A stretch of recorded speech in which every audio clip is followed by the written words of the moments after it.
Hey guys, welcome back. You know, it's a nice crisp morning. It's in the high 60s, a little bit chilly, but you know, the bike loves it, so I needed to run to our local motorcycle shop here, pick up some cleaner for the bike. But I figured while I was doing that, I can give you a little bit of a rundown of what's going on with my bike, as in, you know, what's done to it, what's not done to it, what the plans are. Right now I'm running a stock motor. I just have the slip-on, the Akrapovic. I was gonna get the headers. They were on back order, but I didn't cancel them because I'm just gonna go with the Van Diemen. Also, aside from that, I do have the Sprint filter, the P08 F185. I believe that's what it's called. It is the track only version. So having that in, since it doesn't have as much protection as the street version, I do have to go in periodically, actually rather periodically, and wipe out the airbox in the inside, because it doesn't really have a lot of protection and you don't want a lot getting in there. Plus, with these H2s, you want to get in the airbox every once in a while anyways, because it spits oil in there. So I'm thinking about getting a catch can. That's something I've been talking to my mechanic about, is getting a catch can done. But you know, that's down the line here. As of right now, it's not too extreme. But yeah, so I am going to get supercharger gears. I've made up my mind. That's the way you really put down the power in these things, and to do that, I need the intercooler. I've talked about it before, but I was just talking to Travis Yager from Yager Works. I mean, he's the best in the game when it comes to intercoolers. Fabricating them, installing, putting down real power in these H2s. I mean, the man's a mad scientist. He's a genius. I was just talking to him, and he's going to give me a great deal on an intercooler package. So once I get the intercooler done with the deal that he's going to give me, I should be able to do the intercooler and the gears all in the same go.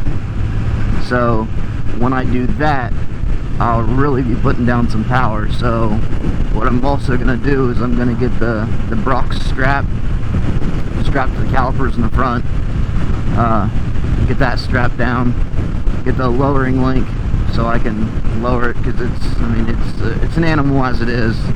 It's almost irritating to have as much power as I have and to not be able to really roll race with some of these guys, because I can't do a 40 roll, I can't do 60 roll. I mean, if I take traction control off and try to get on it at all, the thing wants to dump me.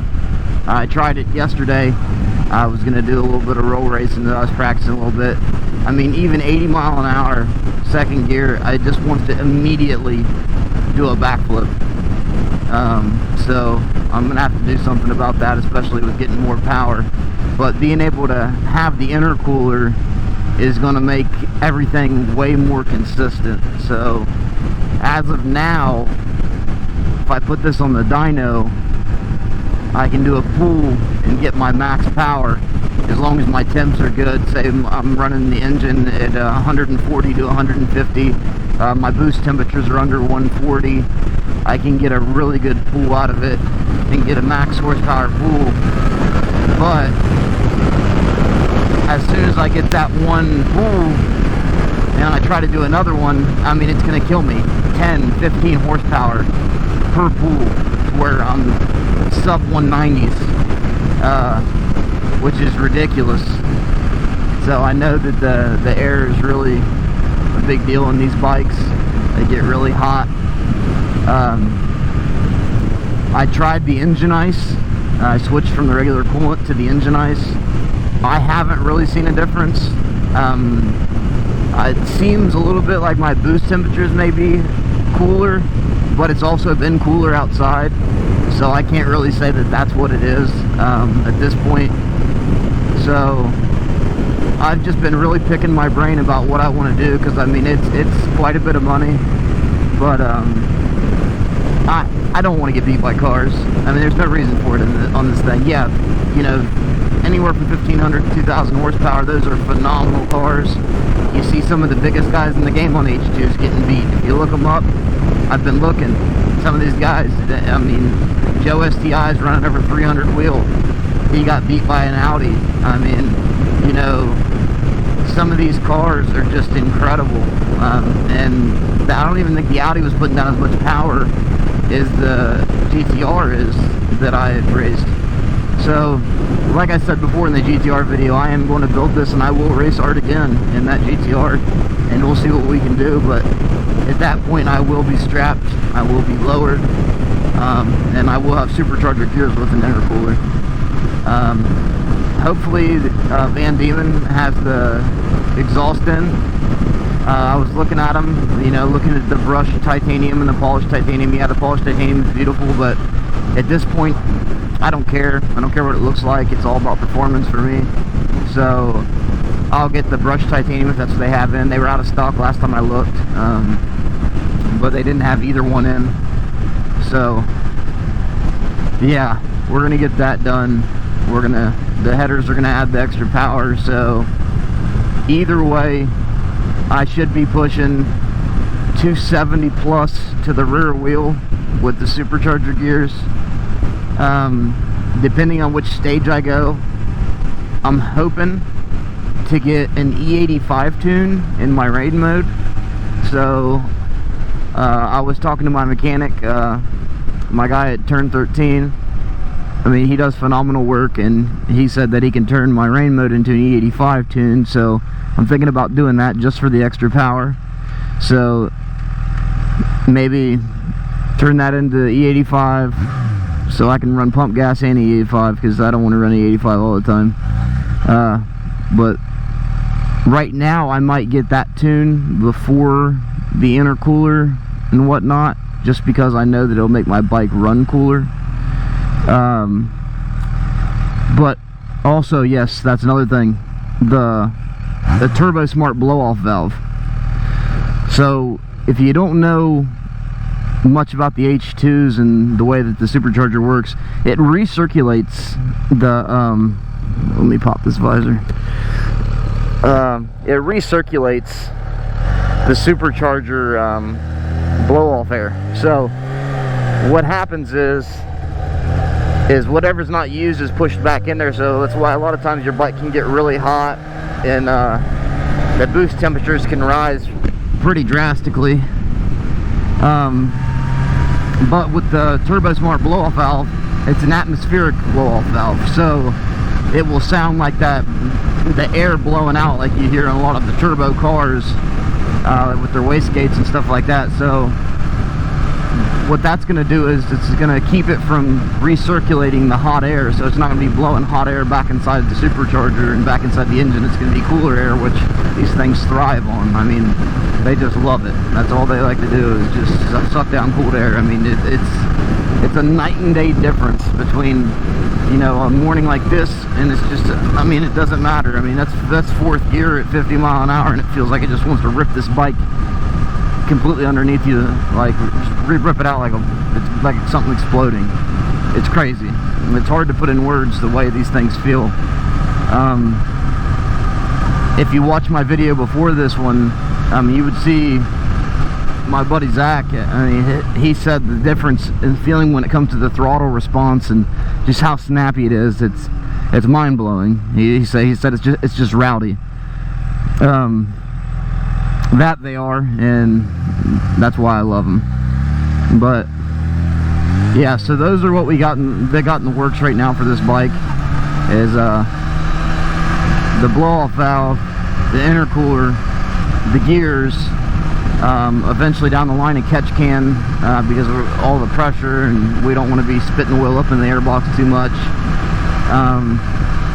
Cosmetics right now, I mean, they can pretty much wait. I've got some pretty decent, you see I've got the carbon down here in the dash, down here in the front.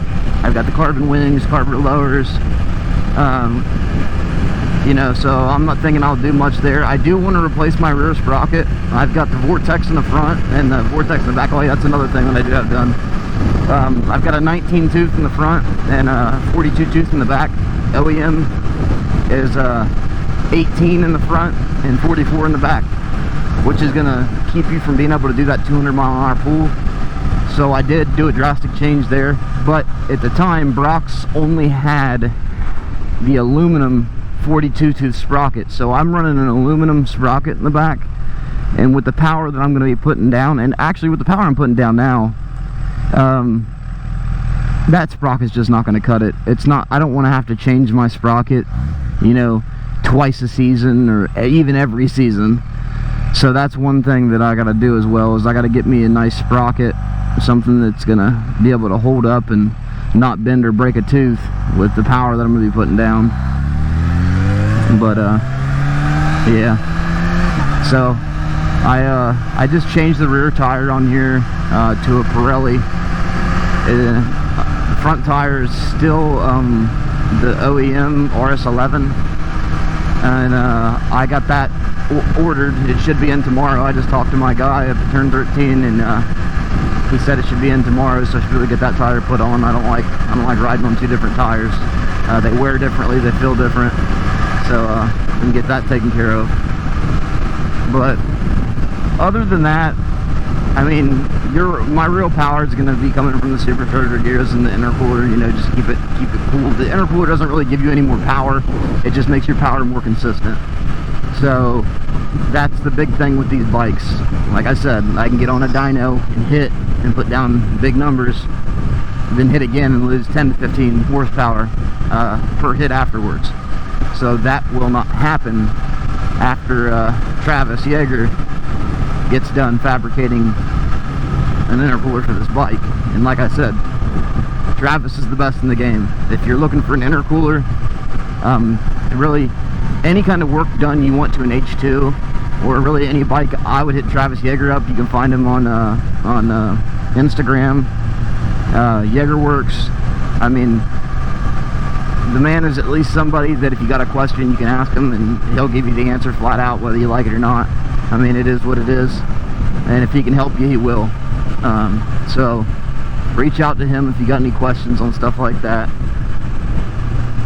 Aside from those, I don't really have much else going on when it comes to the build on the bike, but I do have some plans. Like, I've got some more first rides coming up with different bikes.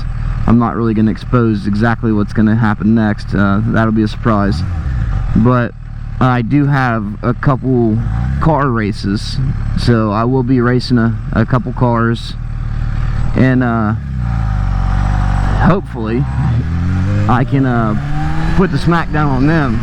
I mean, they're putting down some crazy power, but nothing like that GTR with all-wheel drive. So that's gonna be nice. So get out there, run with them cars, have a little fun there, give you guys some good content. And I got another import, international, national, I don't know what it is. It's a very large function going on at our drag strip, our local drag strip. So it's pretty big. I'll have some content from there. I was there last year or the year before, and they had the whole entire crew from Fast and the Furious. So yeah, it tells you it's a pretty big event. There's a lot of crazy cars. They broke a world record there last year, the lowest lowrider in the world, and it was drivable. I mean, it was insane.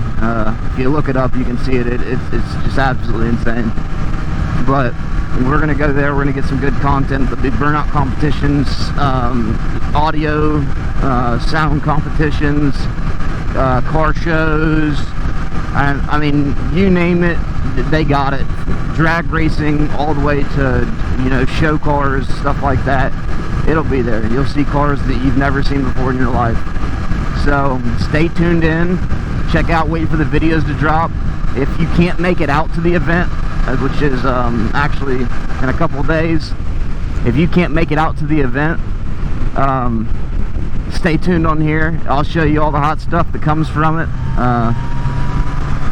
It'll be worth your while, believe me. It's a very exciting thing. But all right, well, I'm here, so we're gonna go inside and we're gonna pick up what we need for the bike here, keep her looking clean and pretty. And I appreciate you guys staying tuned. If you like what I got going on, like and subscribe like always, and hit the notifications. You'll get every video. I appreciate you guys. Thanks for sticking with me.